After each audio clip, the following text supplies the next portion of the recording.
여러분 안녕하십니까? 여수 MBC 뉴스투데이입니다. 도농 복합시에 있는 농촌 지역의 소외감이 커지고 있다는 소식 전해드렸는데요. 재정정책 사각지대를 해소하려면 관련 제도를 개선하고 생활권 안에 거점을 만드는 등 여러 대안이 필요하다는 목소리입니다. 유민호 기자입니다. 순천시 승주읍 다목적 회관. 주민관광과 문화의 거점이던 이곳은 곧 철거를 앞두고 있습니다. 순천시는 회관을 지식산업센터로 조성하는 등 승주읍 일대를 그린바이오 산업 전진기지로 육성하겠다는 계획입니다. 시설물만 있는 것이 아니고 문화랄지 상응할 수 있는 그러한 바이오 테마파크를 조성할 계획입니다. 지역 소멸 위기 속 도농복합시는 농촌을 살리기 위해 신산업을 유치하고 지원을 강화하는 등 격차 해소를 위해 노력하고 있습니다. 여기에 다른 군 단위 농촌과 형평성을 맞추려면 정부가 5년마다 정하는 인구 감소 지역 지정 요건을 세밀하게 다듬어야 한다는 목소리가 나옵니다. 행정구역상 시군구가 아닌 읍면동 단위로 인구 감소 지역 지정을 세분화해 경계에 있는 시 농촌도 포함시켜야 한다는 겁니다. 인구 감소 지역 내에 꼭 포함이 돼가지고 실질적으로 그동안 받지 못했던 지방 소멸 대응 기금이라든가 특례를 저희가 꼭 확대 받아야 된다고 생각합니다. 순천 농촌의 경우 광범위한 행정구역을 우선 동서생활권으로 나누고 핵심 거점에 권역행정센터를 설립해 기획 집행력을 강화해야 한다는 제안도 있습니다. 생활권 내에 어떤 권역센터를 만들고 거기에 연결될 수 있는 작은 거점 만들기 사업들을 추진해 나간다면 소멸의 속도를 좀 늦출 수 있지 않을까. 도시는 커지고 농촌은 축소하는 현상이 계속된 도농복합시. 출범 30년을 맞아 이제 도농 상생의 길을 찾아야 할 때입니다. MBC 뉴스 유민호입니다. 여름 무더위가 이어지고 있는 가운데 순천 나간 지역에서는 지역 특산품인 배 수확이 시작됐습니다. 그런데 지난 봄에 발생한 냉해 여파가 지금까지 지속되는 데다 가격까지 하락하면서 농민들의 시름이 적지 않다고 하는데요. 문영철 기자입니다. 순천 나간읍성 인근에 있는 배밭. 나뭇가지 곳곳에 하얀 종이에 쌓인 배들이 주렁주렁 열려 있습니다. 여름 무더위 속에서도 농민들은 구슬땀을 흘리며 분주하게 배를 수확합니다. 아침 6시부터 시작해서 9시간에서 10시간. 이제 시작했고 9월 첫 중순쯤에 가장 바쁩니다. 선별장에서는 농가에서 수확한 배들을 분류하고 포장하는 작업이 쉴 새 없이 이루어집니다. 순천의 특산물 중 하나인 나간배 재배 농가는 160여 곳. 올해는 175헥타르에서 5,600톤이 생산될 것으로 보입니다. 당도가 높고 식감이 좋아 해외에서도 꾸준히 인기를 얻으면서 올해는 전체의 10%에 달하는 물량이 수출길에 오를 예정입니다. 대만, 인도네시아, 베트남 수출하고 있고 판로 확대를 위해서 수출 지원금을 지원하고 있습니다. 하지만 농민들의 마음이 가볍지만은 않습니다. 정부 비축 물량이 시중에 한꺼번에 풀리면서 출하 가격이 지난해보다 15% 이상 하락했기 때문입니다. 여기에 올해 초 발생한 냉해로 상품성이 높은 열매의 비율이 줄어들면서 농가 총소득도 지난해 150억 원을 크게 밑돌 것으로 보입니다. 농민들은 이상기후 등 여러 요인으로 어려움이 커지고 있다며 정부가 대책을 마련해달라고 호소했습니다. 인건비 관계도 상승하고 생산비가 너무 많이 들어가서 어려울 것이다. 정부에서 어느 정도 소매를 해줘야 특품 가격이 살아나지 않을까. 배 재배 농가들은 또 안정적인 경영을 위해서는 양파나 마늘 등에 적용하고 있는 최저가격 보장제를 확대하는 게 필요하다며 배에도 적용해 줄 것을 요구했습니다. MBC 뉴스 문형철입니다. 광주 전남에는 통학로가 없어서 학생들이 등하교 때마다 사고 위험 등 아찔한 순간에 노출되는 학교가 많습니다. 광주 교육당국과 지자체가 우선적으로 5개 학교의 통학로를 조성하는 등 학생 안전을 위한 보행 환경 조성을 서두르기로 했습니다. 한신구 기자의 보도입니다.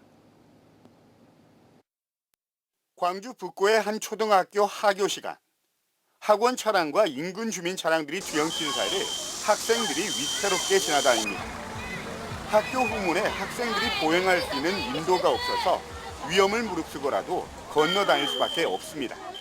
차가 계속 이렇게 밀려보니까 애기들이 튀어나오니까 차들이 그 자리에서 스톱하고 이렇게 애들 통학로가 없기 때문에 지금.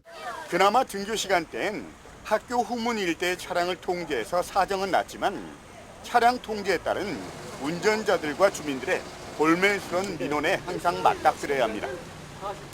이렇게 통학로가 아예 없거나 형식적으로 갖춰져 학생들의 안전이 위협받는 곳이 많습니다. 2024년 학교 안전 실태조사 자료에 따르면 광주에는 학교 내에 보차도가 분리되지 않은 학교가 전체 학교의 7.7%인 40곳이나 됩니다. 전남은 10곳 중에 한 곳이 넘는 120곳으로 전국에서 가장 열악한 수준입니다. 광주교육청은 이에 따라서 학생 통학로가 없거나 환경이 열악했던 학교 5곳에 대해서 우선적으로 통학로를 조성하기로 했습니다.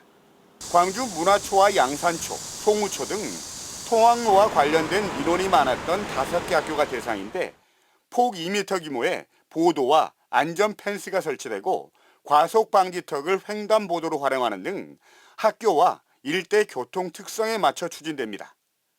어린 아이들이 안전이 확보되는 게 최우선이라고 생각되기 때문에 그 부분을 염두에 두고 시라든가 지자체 등과 협력해서 본 사업을 더 적극적으로 추진해 보겠습니다.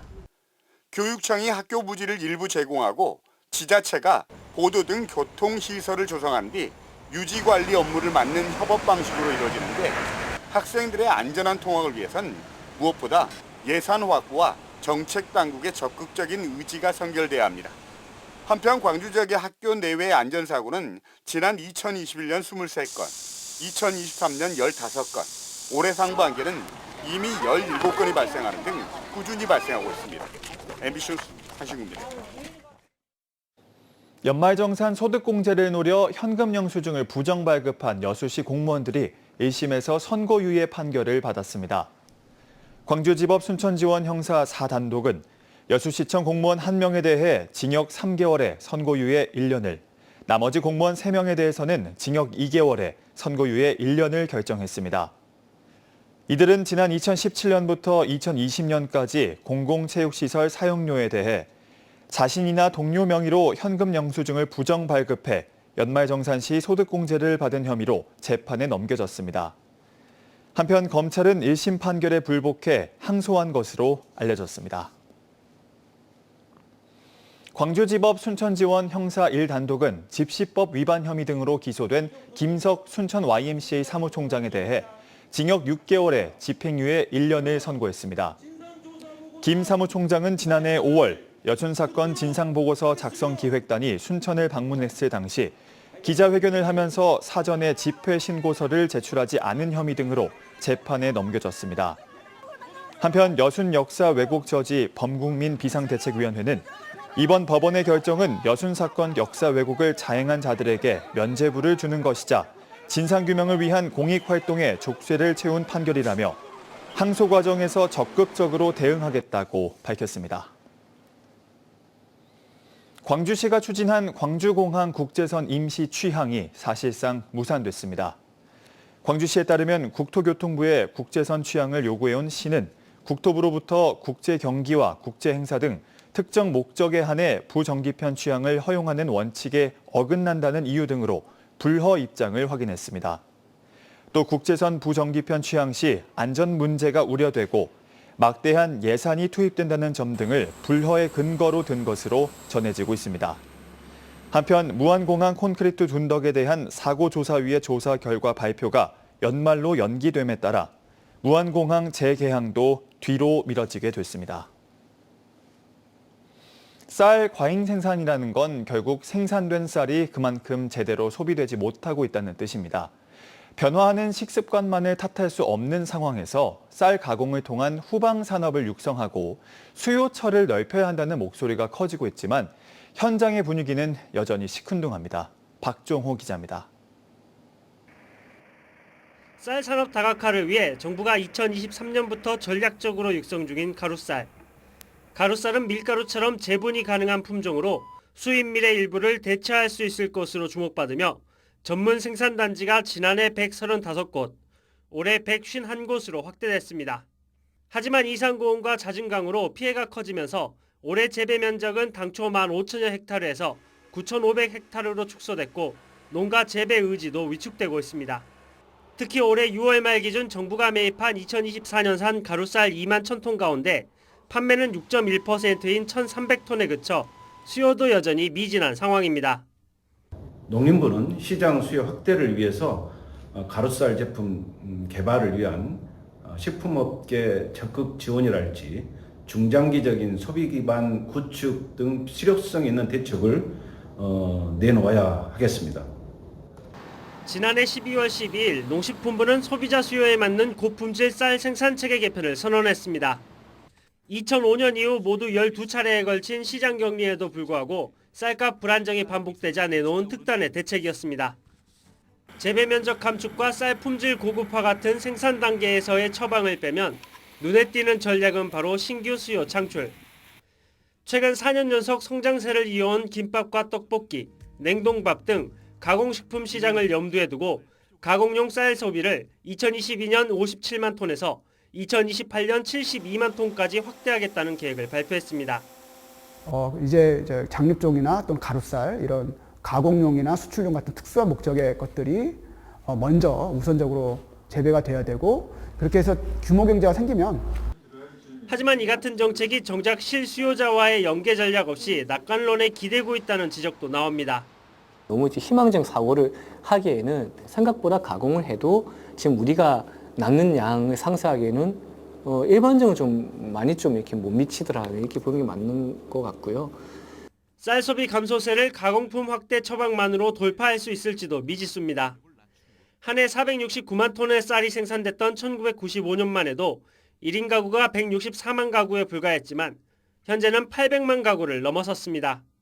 1990년대 연간 100kg에 육박했던 1인당 쌀 소비량은 30여 년 만에 반토막 났습니다. 가공용 쌀 소비량이 늘더라도 전체 쌀 소비량을 회복하는 것은 사실상 불가능하고 고품질 쌀을 생산한다 해도 쌀을 먹지 않는 식습관 자체가 바뀌지 않으면 의미가 없습니다. 1인 가구들은 자기 한 명 먹고자 이 반찬과 밥과 국을 차려서 먹는 경우는 많지 않기 때문에 이런 간편 편리성 지향하는 이 소비 트렌드가 확산되면서 집에서 밥을 좀 안 만들어 먹는 트렌드가 확산되는 부분이 있고요. 단순히 쌀 생산량 감축과 가공산업 활성화에 치우쳐진 정부의 쌀 정책. 이제는 쌀 소비 자체가 줄고 있는 식생활의 변화에 주목해 정책 방향도 생산에서 소비 중심으로 과감히 전환할 필요성이 커지고 있습니다. MBC 뉴스 박종호입니다. 광양시가 광양항 동서측 배우도로 보수 공사를 위한 국비 지원을 건의했습니다.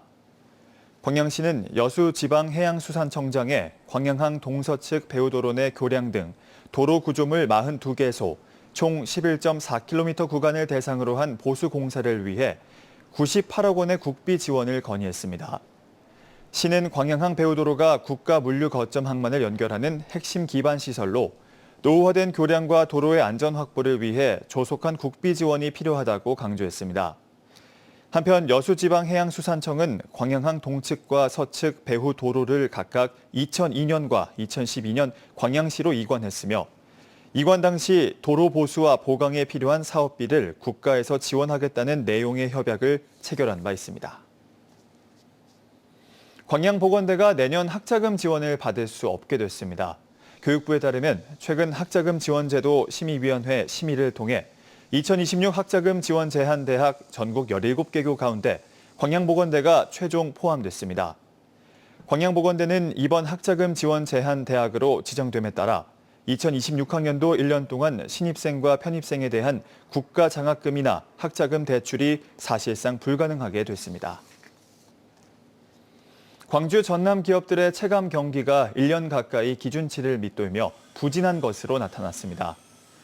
한국은행 광주 전남 본부가 지역 기업 601곳을 대상으로 8월 체감 경기를 조사한 결과 제조업 기업 심리 지수는 78.1로 전달에 비해 0.4포인트 하락했습니다. 이에 따라 광주 전남 제조업 기업 심리 지수는 지난해 8월 101.3을 기록한 이후 1년 가까이 기준치 100을 밑돌고 있습니다. 한국은행은 석유화학 산업의 불황이 장기화되면서 기업들의 체감 경기가 부진한 것으로 분석했습니다.